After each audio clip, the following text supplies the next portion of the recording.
뭐 본강의 안내문에도 나와 있습니다만은 뭐 그 강의 자체를 종합적으로 이제 뭐 꼭 경매에 국한되지 않고 뭐 다양한 법률 지식에 대해서 종합적으로 이제 설명을 드리겠습니다. 좀 전에 우리가 이제 배웠다시피 은행이 돈을 빌려줄 때는 담보대출해 준다 그랬죠. 그래서 이렇게 뭐 꼭 경매에 국한되지 않고 여러분이 개인적으로 돈을 빌려주실 때도 가장 안전한 방법이 담보대출입니다. 그냥 차용증 받고 빌려주면 어떻습니까? 좀 전에 배웠죠. 뭐 내용 증명 보내고 소송하고 또 경매 넣고 이래야 되죠. 가압류해야 되고.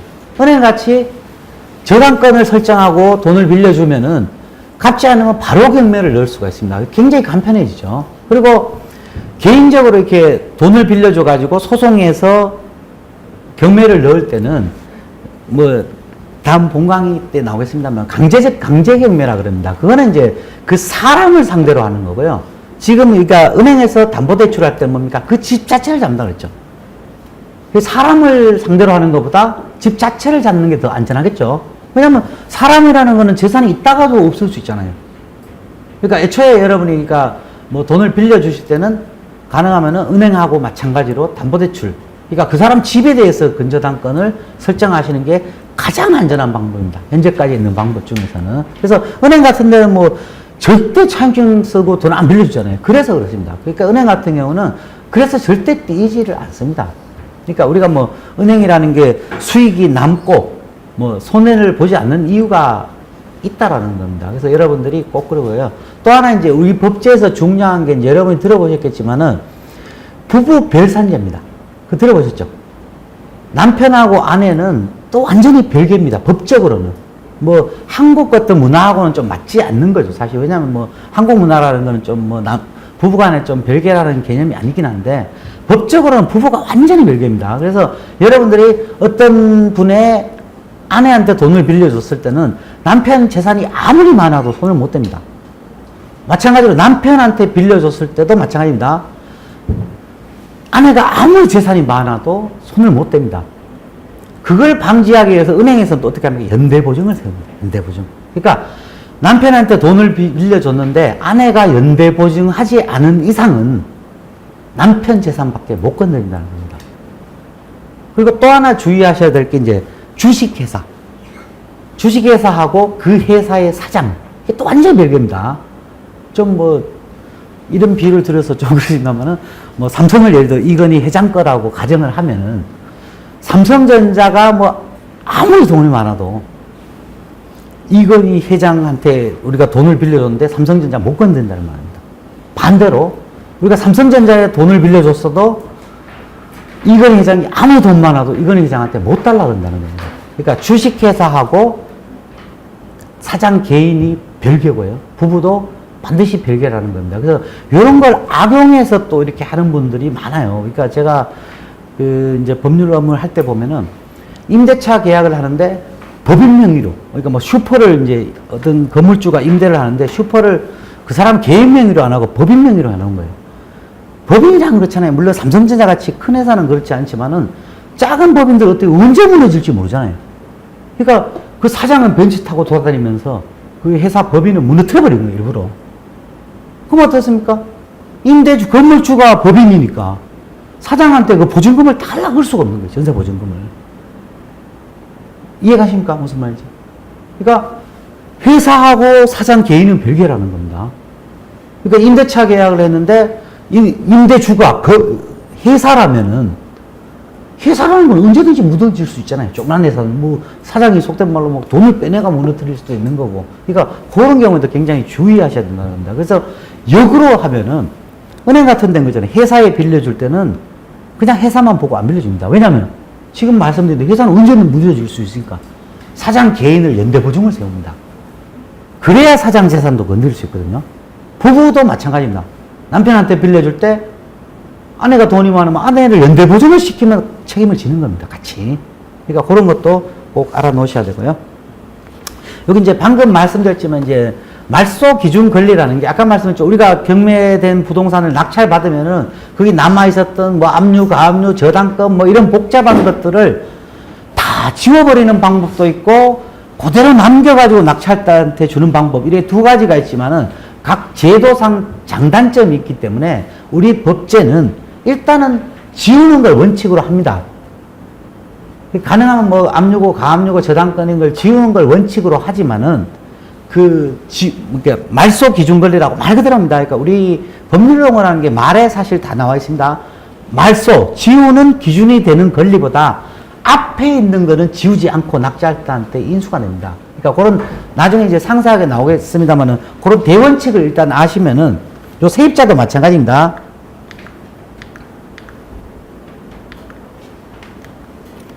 아까 세입자가 대항력이 있다는 건 뭐라고 했어요? 전입신고를 하고 그 집에 이사를 오고 전입신고를 하면 된다고 했죠.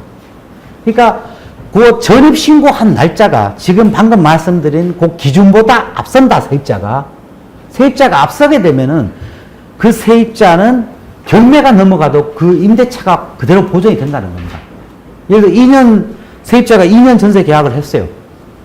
이사 오고 전입신고를 했어요.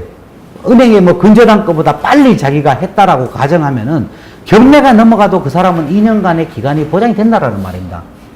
근데 예를 들어 은행에서 근저당권을 설정하고 그게 이제 기준이 된다고 하면은 그 이후에 세입자가 전입신고를 했다라면은 경매를 넘어가면은 이 세입자는 2년의 기간을 주장할 수가 없습니다.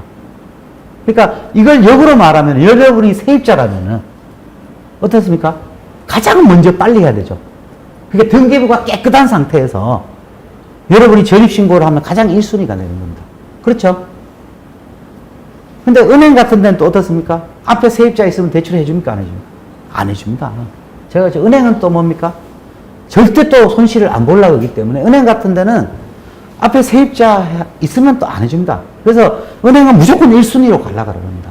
그러니까 이 순위라는 건 뭐냐면은 이 집을 경매한 걸 팔아서 순서에부터 돈을 가져가는 겁니다. 그 은행은 제일 먼저 가져가게 세입자가 없을 때만 대출을 해줍니다. 그래서 최근에 보면은 10억짜리 집이라면은 뭐 은행에서 50% 대출해 준다면 5억 대출해 주겠죠.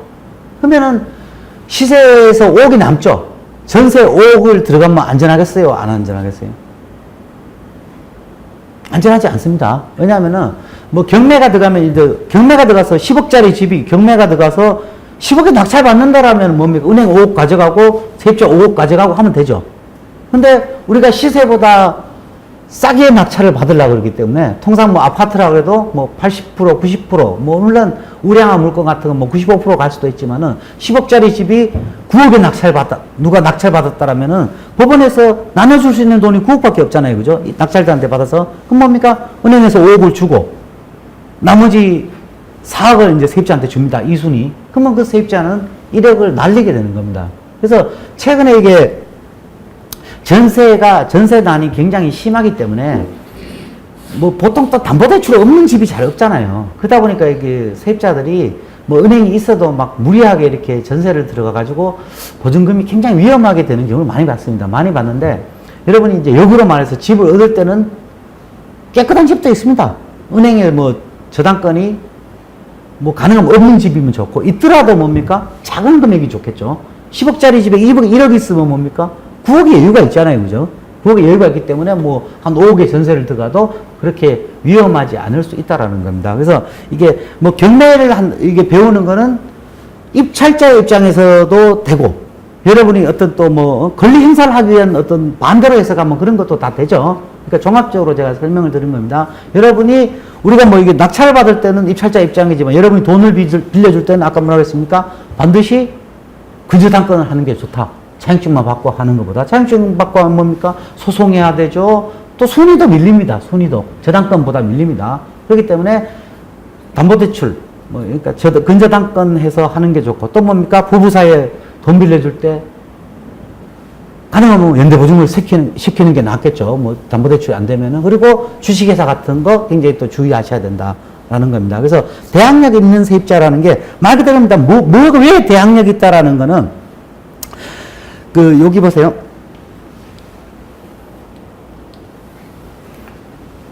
입주와 이사 오는 것과 전입신고, 이 대항력을 갖추기 위해서는 말 그대로 이사 들어오고 전입신고를 하면 대항력이 있다는 겁니다. 그래서 이것만 갖추면은 이 사람은 자기 이후에 그 집이 뭐 경매가 넘어가든 주인이 팔든 말든 자기의 전세 기간을 보장을 받는다는 겁니다. 그래서 그거 충족일이 말소 기준 권리보다 앞서, 그러니까 통상 말소 기준 권리가 되는 거는 뭐 저당권입니다. 통상적으로. 물론 가압류도 있지만은, 그러니까 하여튼 그런 것보다 가장 앞서면 이 사람이 대항력이 있다라는 겁니다. 그래서 대항력 있는 세입자 같은 경우에는, 여기 보세요. 대항력 요건을 갖추면은 자신의 임대차 기간 동안 계속 권리를 보유하게 된다. 그래서 내가 전세를 뭐 2년 계약했는데 1년 지나서 경매가 들어갔든 말든 남은 1년을 살 수 있다는 거예요.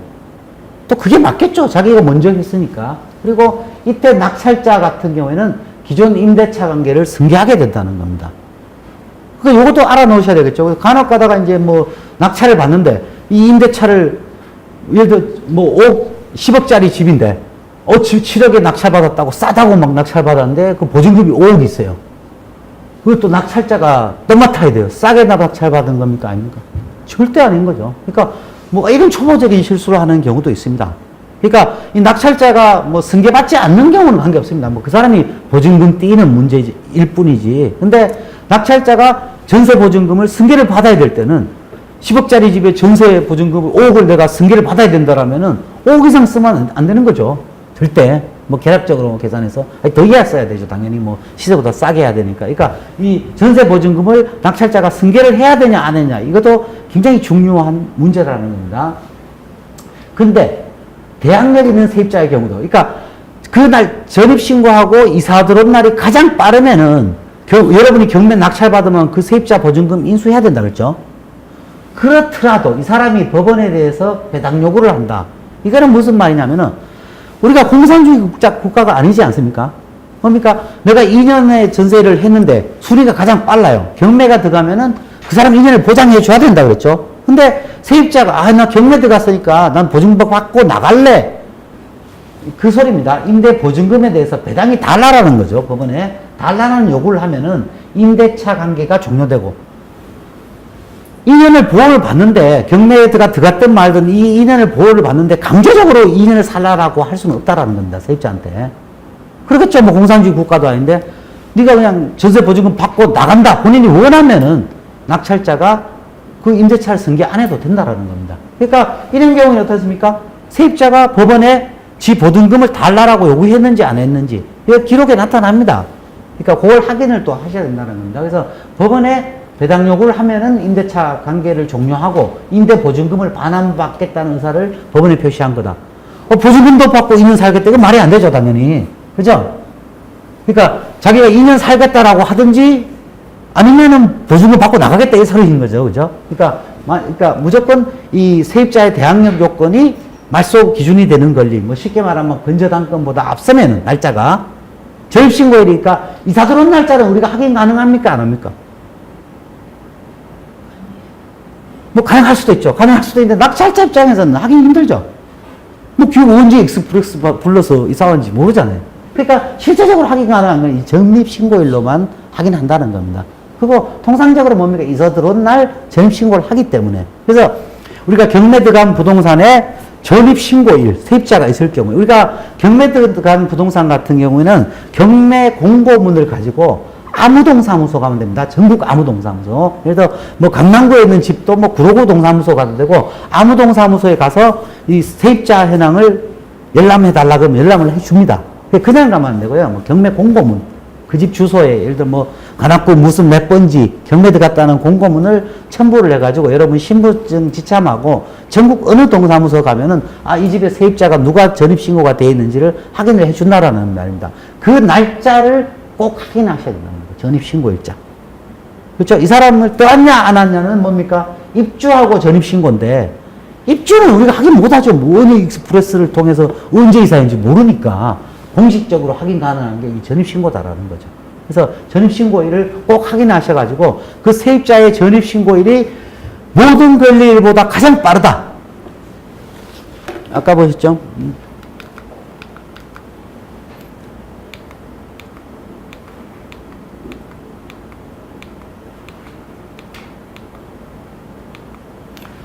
이 앞에는 이제 갖고는 누가 가지고 있는 거죠. 예를 들어 여기 저당권이 뭐 잘 안 보이시겠지만 2003년이라고 가정합시다. 이 세입자가 2002년에 전입신고를 했다. 그러면 여러분이 떠안아야 된다는 겁니다. 2003년 12월인데 세입자가 2004년에 전입신고를 했다. 뭐 세입자가 지워지지는 않지만 뭐 좀 쉽게 설명드려서 세입자 신경 안 써도 된다는 겁니다. 그래서 가장 여기 등기부등본에 보면 요 날짜들이 나와 있습니다. 2002년, 2003년 이렇게 나와 있습니다. 요 권리들, 그러니까 누가 집 가진 것 말고 이런 권리들 중에 가장 빠른 날짜보다 앞선 세입자가 있으면 여러분이 떠내야 된다는 겁니다. 당연한 거죠. 그 사람이 권리가 제일 빠르잖아요. 그죠? 이런 저당권이나 뭐 가압류나 어떤 것보다 이런 지워진 거는 말고요. 남아있는 것 중에 남아있는 권리 중에 날짜보다 세입자가 더 빠르다면은 쉽게 말씀해서 여러분은 그 세입자를 안아야 된다는 겁니다. 세입자를 안다는 거는 세입자의 보증금도 여러분이 반환해 줘야 되고 그 남은 임대차 기간을 여러분이 보장을 해줘야 된다는 겁니다. 이걸 알면은 관계없죠. 그죠? 예를 들어 돌려줄 보증금이 3억이다라는 거 알면은 3억 까고 입찰하면 되잖아요. 그죠? 그러면 오히려 뭡니까? 입찰가 낮아지죠. 물론 내가 집을 바로 가질 수는 없지만은 당장 들어가는 돈은 줄어들죠. 그러니까 이걸 알면은 관계없는데 이걸 모르면 대응사고 되는 거죠. 이건 진짜 대응사고 되죠. 아까 말씀했죠. 10억짜리 집에 7억 싸다고 덜컥 낙찰 받았는데 여러분이 돌려줘야 할 보증금이 5억이면 어떻게 12억 되는 거잖아요. 그죠? 그러니까 등기부 상에 나와 있는 각종 권리보다 세입자의 전입신고일이 빠르다. 그럼 쉽게 말해서 떠안아야 된다고 생각하시면 됩니다. 느리다. 신경 안 써도 됩니다. 빠르면 떠안아야 되고 느리면 신경 안 써야 됩니다. 빠르더라도 그 세입자가 법원에 내 보증금 돌려달라 신고했다라면 어떻습니까? 그럼 나간다는 소리거든요. 관계없다라는 겁니다. 보증금 받고 살 수는 없잖아요. 당연히 그죠? 이중할 수는 없으니까. 그러니까 요 대원칙을 꼭 알아놓으셔야 된다는 겁니다. 네. 그 세입자가 얼마에 계약했는지 이런 거는 어디서? 아, 그 일단은 그 법원에서요. 법원에서 현황 조사라 그래가지고 저 집행관들이 나가서 조사를 합니다. 조사를 해서 뭐 표시를 하고 불명인 경우도 가끔 있습니다. 뭐 조사를 못 해가지고. 근데 뭐 그 기간은 뭐 통상적으로 주택임대차는 당연히 최장이 2년이니까 통상적으로 그거는 큰 문제가 안 되고 대부분 계약 기간이 명시됩니다. 근데 그보다 더 중요한 거는 그 날짜가 중요한 거예요. 우리한테. 이 세입자를 떠나야 되냐 안 떠나야 되냐. 가끔 이제 법원에서 조사를 할 때도 뭐 불명이라고 나오는 경우가 있어요. 그런 거 절대 하시면 안 됩니다. 뭐 임대 뭐 보증금이 금액이 안 나와 있고 이런 것들은 떠나야 되는데 보증금이 안 나와 있다. 물론 뭐 그 보증금이란 게 뭐 시세의 어떤 전세 가격이겠지만은 확실하지 않은 거는 하시면 안 됩니다. 그러니까 대부분 뭐 경매 사건 보시면은 법원에서 집행관이 조사 나가가지고 임대차 기간이 언제고 전입신고일이 언제고 임대 보증금 얼마고 다 기재가 됩니다. 공고에 기재가 되는데 그걸 또 100% 신뢰하면 안 되고요. 여러분들이 동사무소 가서 반드시 확인을 해야 됩니다. 그러니까 우리가 여러분이 소송하시다 보면은 아까 말씀드린 가짜 집주인이 나와서 계약하는 경우가 있죠. 그때도 법원 판결은 가짜 집주인이니까 네가 다 책임져라 라고 하지 않습니다. 뭐냐면 니도 주의를 했어야 된다라고 가실상계를 한다는 겁니다. 그렇겠죠? 30%든 예를 들어 내가 가짜 집주인이 와가지고 전세보증금 10억 줬다. 10억 다 보호 안 해줍니다. 니도 왜 주의를 안 했냐. 등기등본 떼보고 그 사람 왜 신원 확인 안 해봤냐. 그래서 3억을 쳐버린다는 겁니다. 예를 들어. 우리가 자동차 사고할 때 흔히 가실상계하듯이. 그러니까 집행관 사무소에서 대법원 공보원을 통해서 이렇게 공고를 하지만은 100% 그것만 신뢰하면은 또 나중에 문제가 될 때 또 가실상계 소리가 나올 수 있습니다. 그래서 이거 간단하잖아요. 전국 어느 동사무소 가면은 여러분 경매 공고문 뭐 어떤 뭐 경매 그 찌라시 복사해도 되고요. 대법원 사이트에서 복사해도 되고 그것만 갖고 가서 신분증 가져가면은 400원인가 300원 하면은 해줍니다. 그래서 세입자의 전입신고일을 꼭 확인하셔야 된다는 겁니다. 그렇죠? 그러니까 집주인이면 뭐 관계없지만 집주인이 아닌 사람이 있을 때는 꼭 확인하셔야 된다는 겁니다. 그래서 이 세입자를 안아야 되느냐 안 안아야 되느냐는 정말 중요한 문제고 또 대응사고가 됩니다. 잘못하면은. 그리고 이걸 알고 있으면 관계없다 그랬죠. 뭐 차라리 뭐 세입자 내가 1년 6개월 보장해 줘야 된다 그러면 내가 오히려 싸게 그 집을 안을 수도 있어요. 때로는. 뭐 예를 들어 10억 주고 사야 되는 걸 보증금 5억 까고 5억에 입찰해서 내가 받으면은 그러다가 또 재수주 와서 2년 뒤에 올라버리면 괜찮죠? 뭐 그런 현상도 발생될 수가 있습니다. 그래서 이 세입자라는 거는 굉장히 반드시 확인하셔야 된다는 문제고요.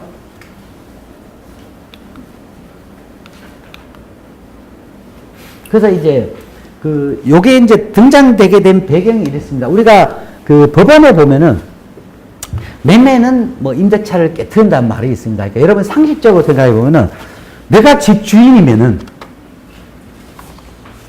내가 집주인이면 여러분이 어떤 사람하고 이제 임대차 계약을 했어요. 전세를 줬어요. 줬는데 전세를 줘도 집주인이 집을 팔 수 있습니까? 없습니까? 있어야 되죠. 내가 뭐 전세를 드렸든 말든 집주인이 집을 팔건 뭐 안 팔건 마음대로 해야 되죠. 근데 내가 집을 팔았다라고 가정해 봅시다. 그럼 새로 산 사람은 그 세입자하고 계약한 적이 있어 없어요? 없잖아요.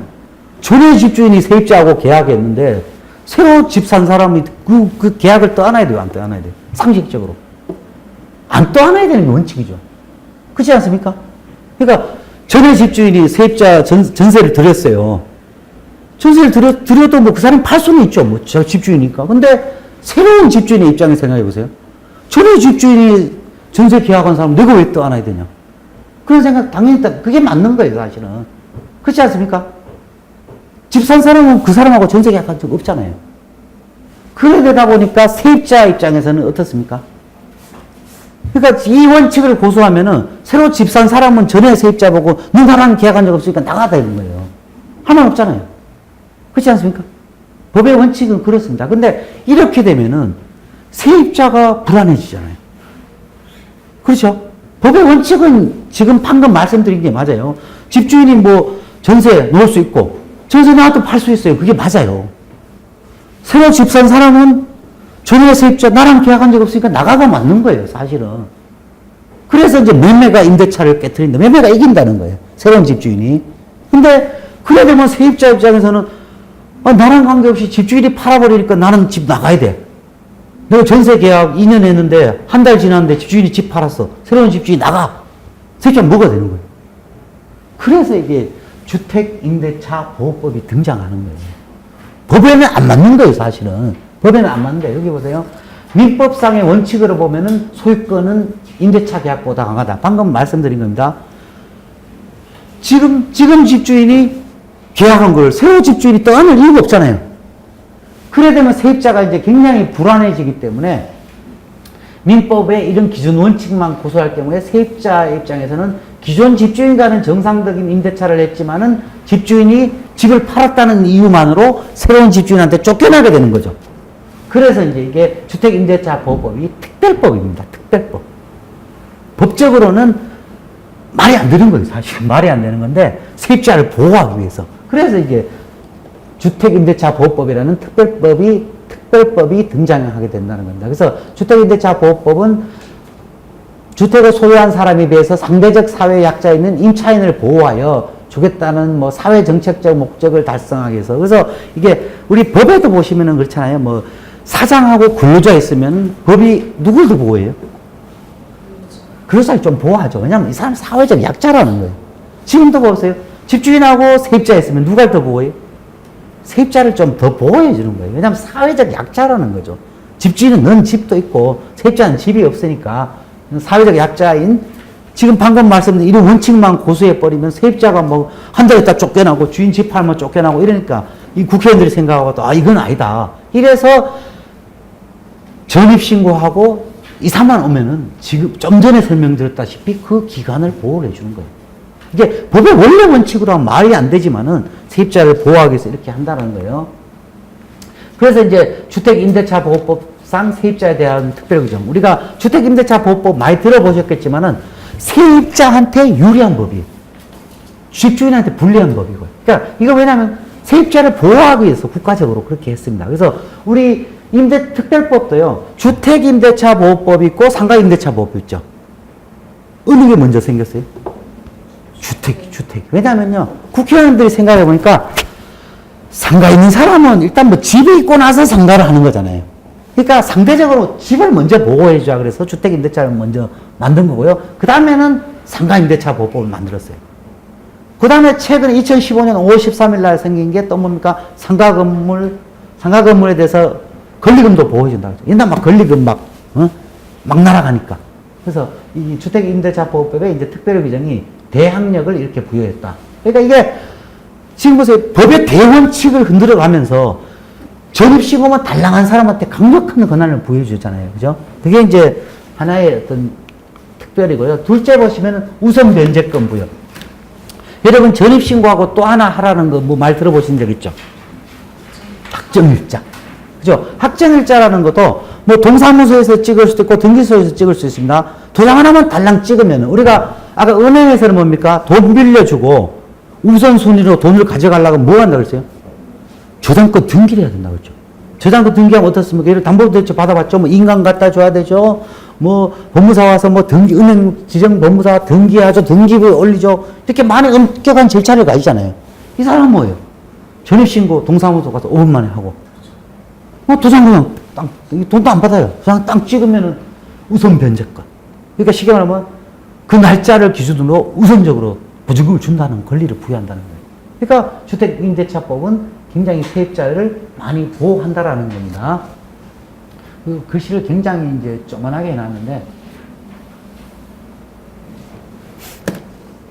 그거 이제 확정등기와 이제 또 전세권 설정등기라고, 전세권 이제 우리가 확정일자는 뭡니까? 동사무소에 가서 그냥 하는 거잖아요. 그죠? 전입신고하고 확정식인데, 전세권 등기라고 이제 또 등기부 등본에, 아까 보신 등기부 등본에 기재되는 경우도 있습니다. 근데 요 차이는 뭐냐면은, 우리가 확정일자 받았을 때는 어떻습니까? 전입신고하고 확정일자 받았을 때는 실제 그 집에 살아야 됩니다.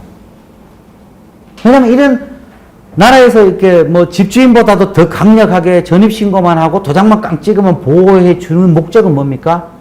주거용 세입자를 보호해 주기 위한 겁니다. 그러니까 쉽게 말하면 뭐 전월세. 지금 사람이 살기 위해서 보호해 주는 거잖아요. 그래서 근데 확정일자만 찍어놓고 전입신고해 놓고 그 집에 안 산다. 보호가 안 된다는 겁니다. 또 뭡니까? 주거용만 보호해 주는다는 겁니다.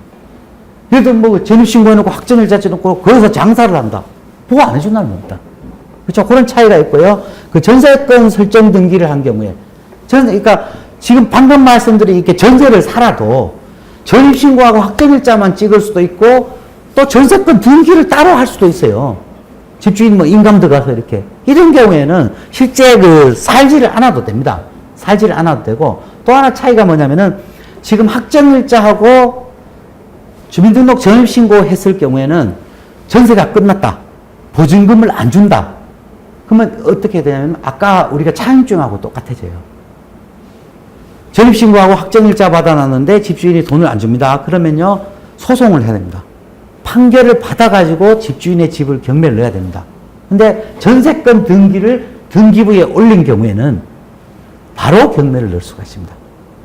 그러니까 지금 뭡니까? 전입신고하고 확정일자는 좀 간편한 면도 있고 약간 또 불리한 면도 있죠. 번잡한 면도 있죠. 왜냐하면 다시 요약하겠습니다. 그러니까 이사 들어오고 전입신고하고 확정일자 받은 경우에는 간편하게 보호해주는 대신에 끝났는데 보증금을 안 돌려줄 때는 집주인을 상대로 소송해야 됩니다.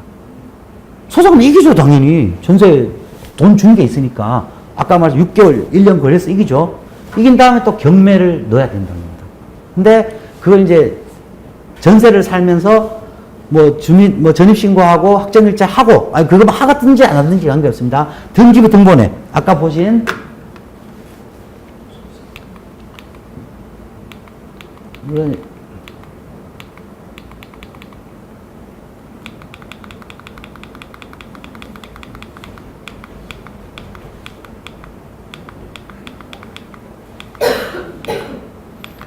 뭐 이런 등기부 등본에 여기 이제 뭐 근저당값만 있는데 예를 들어 전세권자라고 세입자가 올려놓을 경우에는 따로 소송을 안 하고 바로 경매를 넣을 수가 있습니다. 보증금을 안 돌려줄 때는. 우리 은행도 마찬가지죠. 이 근저당권이라는 등기가 들어가 있을 때는 바로 경매를 넣었죠. 세입자도 마찬가지입니다. 전세권 등기를 했을 때는 바로 경매를 넣을 수 있습니다. 근데 이제 이 등기를 하기 위해서는 뭐 집주인의 인감도 들어가고 뭐 이런 복잡한 문제들이 있기 때문에 일반적으로 집주인이 잘 안 해주려는 경우가 많습니다.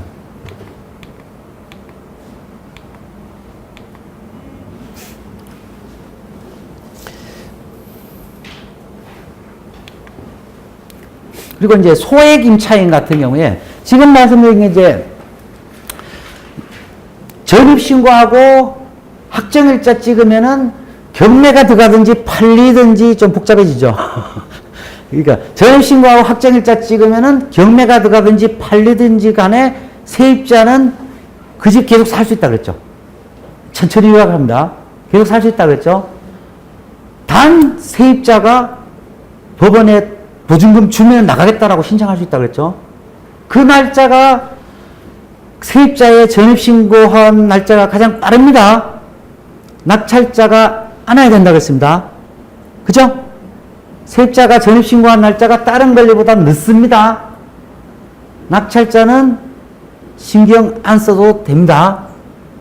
됐죠? 그 다음에 그 돈을 받는 순서는 아까 이제 전입신고는 이제 이런 효과만 하고요. 돈을 받는 순서. 우리가 은행 같은 경우에 근저당권하면 날짜가 있었죠. 그 돈 받는 순서는 확정일자에 있는 날로 합니다. 통상적으로 뭡니까? 전입신고하고 그 날짜 그러니까 같은 날짜가 되겠죠. 근데 만약에 예를 들어 뭐 전입신고는 오늘 하고 확정일자 내일 찍었다라면 내일 날짜가 기준이 된다는 겁니다. 그러니까 은행은 뭐 어제 했고 내가 확정일자를 내일 찍었다. 그럼 세입자는 밀리는 겁니다. 순위가. 그렇게 된다는 거고요. 또 여기 보시면은 소액 임차인의 최우선 변제권이라고 있습니다. 많이 들어보셨죠? 그 아까 말씀드린 주택임대차보호법은 뭡니까? 주거용, 사람이 살기 위한 임대차는 집주인보다 더 보호를 해줬죠. 여기 보시면은 소액, 이게 소액이라는 말은 뭐 소득이 작다는 게 아니고 이제 보증금이 작다는 겁니다. 보증금이 더 작은 임차인은 더 우선 변제를 해준다는 겁니다. 여기 이제, 그러니까 여기 보세요. 임차인에 대한 보호는 아까 뭡니까? 전입신고하고 이사 들어오면 대항력이 있다 그랬죠. 확정일자 찍으면 그 날짜 기준으로 돈 나눠준다 그랬죠. 근데 소액 임차인은 이것보다 더 우선적으로 혜택을 준다라는 말입니다. 그러면 여기 보세요. 임차주택이 경매되더라도 임차주택 가액의 2분의 1 범위 안에서 일정한 금액까지 자신의 선순위 담보권자보다 우선할 임대보증. 이게 이제 말이 복잡한데 아까 뭡니까? 일반 세입자는 뭐라고 했습니까? 자기 날짜를 기준으로 한다고 했죠. 은행 앞에 있으면 은행 가져가고 세입자 날짜로 가져간다고 했죠. 얘는 그거 무시하고 먼저 받아버린다는 거예요. 예를 들어 은행보다 늦게 돼 있어도 먼저 받아버린다는 겁니다.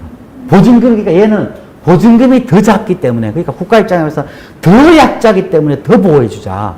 근데 얘를 그러면 100% 보호해줄 것인가? 그래서 순서도 있는데 앞당겨서 보호해주는 거죠. 근데 100% 보호해주기는 뭐 하니까 그냥 2분의 1, 쉽게 말하면 낙찰가라고 보시면 됩니다. 낙찰가 2분의 1. 예를 들어 10억짜리가 뭐 5억에 낙찰됐다.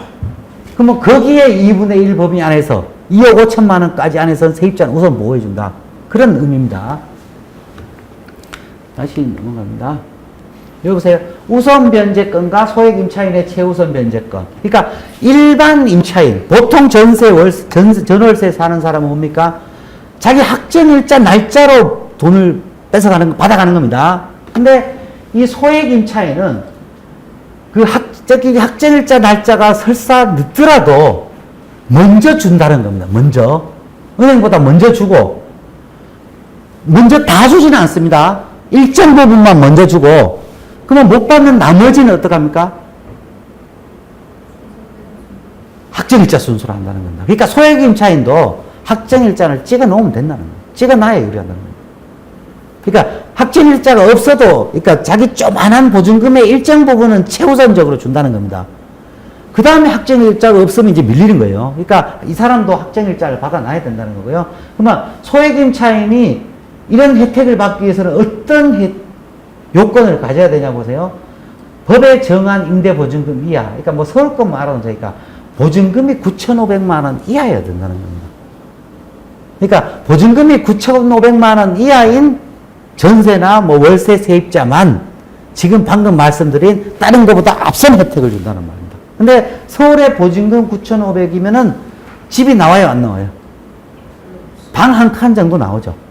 그죠? 집은 안 나온다는 말입니다. 그러니까 일반 집 전세 같은 경우에는 그냥 전입신고하고 확정일자 날짜로 보호받는다는 거고, 서울시 경우에 9,500만 원 이하여야만이 보증금에 대해서 우선 혜택을 준다는 말입니다. 그럼 얼마나 우선 혜택을 주나 보시죠. 이것도 다 다릅니다. 서울특별시가 9,500만 원이고요. 요 강력시 보세요.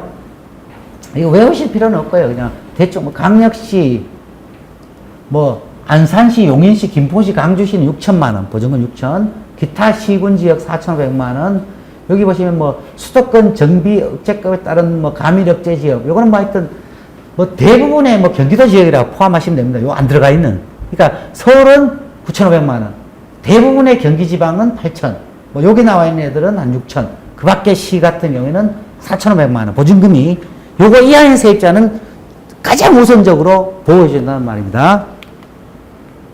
그럼 얼마를 보호해 주느냐? 여기 보세요. 아까 9,500인데 다 보호는 안 해준다 그랬죠? 그러니까 서울 같은 경우 9,500만 원 중에서 3,200만 원은 우선적으로 준다는 말이에요. 이거 외우실 필요는 없어요. 그냥 대충 알아두시면 됩니다. 한 3분의 1 정도 되죠.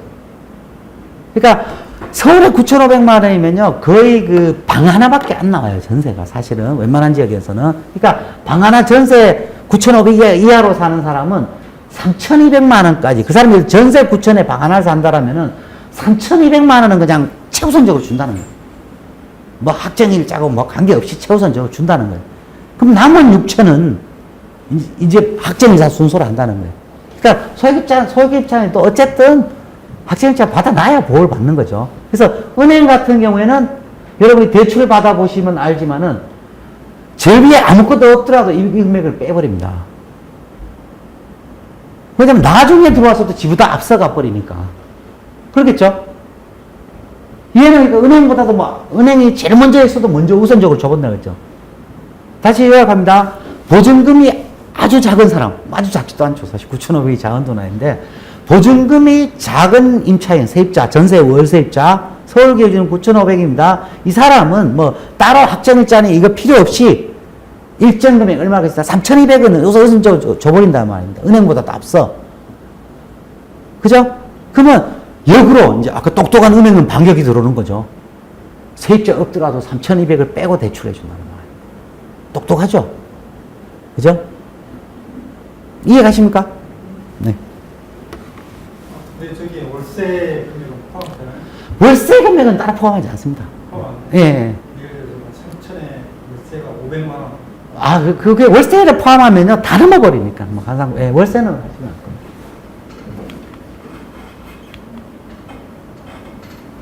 근데, 아까 말씀드린 또 세입자의 소액 임차인은 뭡니까? 주택가액의 2분의 1. 주택가액이란 그냥 낙찰가라고 생각하시면 돼요. 낙찰가의 2분의 1을 준다고 그랬죠. 이건 어떤 경우에 말을 생각하냐면은, 지금 9,500인데, 서울에 9,500은 가장 먼저 준다고 그랬죠. 3,200을. 근데 어떤 다가구 단독주택에 소액임차인이 5명이 들어있을 수 있죠. 그럴 수 있죠. 뭐 아파트 같은 경우는 그럴 수 없지만은, 다가구 단독주택에 한 10명 들어있을 수도 있죠. 뭐 보증금 3천짜리, 2천짜리, 뭐 5천짜리 10명 들어있을 수 있죠. 그러면 소액임차인에 혜택 주면은 보증금 10명, 소액임차인이 3,200씩 막 10명이 3억 2천 가져가 버리면은 낙찰가가 3억밖에 안 되는 집은 뭐 대출해서 은행 돈 다 떼이잖아요. 그죠? 그런 불합리를 방지하기 위해서 최고 2분의 1. 그러니까 소액임차인이 지금 뭐 10명이 있더라도 예를 들어 뭐 그 사람들 다 주면 3억 2천이라고 해도 1억 6천까지만 준다는 거예요. 1억 6천까지만. 한 사람당 1,600만 주고 나머지는 은행이 가져가라는 거죠. 쉽게 말하면. 그 나름대로 이렇게 서로의 이익을 이렇게 배려하는 거죠. 그죠? 그러니까 다시 요약합니다. 찬찬히 요약을 해드릴게요. 우리가 세입자라는 거는 경매에서 이제 세입자가 왜 중요하냐면은 잘못하면 우리가 이제 세입자를 안게 되는 수가 있습니다. 그러니까 세입자가 없으면 안겠죠. 근데 세입자가 없으면 그냥 그 시세 계산해서 그냥 우리가 입찰해서 하면 되죠. 얼마 낮게. 근데 세입자가 있는 경우에는 보증금을 안게 되는 경우가 있기 때문에 잘못하면 뭡니까? 시세보다 더 비싸게 주고 사는 경우가 되죠. 그래서 아까 나왔다시피 입찰 보증금 날리는 사례도 가끔 있습니다. 왜냐면 10억짜리, 아까 제가 설명했죠. 10억짜리 아파트인데, 7억 잘 샀다고 딱 7억 썼어요. 7억 썼는데, 그날 보증금이 7천이었어요. 7천이었는데, 7천 보증금 내고 7억 썼어요. 7억 썼는데, 돌려줄 보증금이 5억이야. 그럼 10억짜리 집을 12억에 산 거잖아요. 그럼 5천을 포기해야 되죠, 차라리.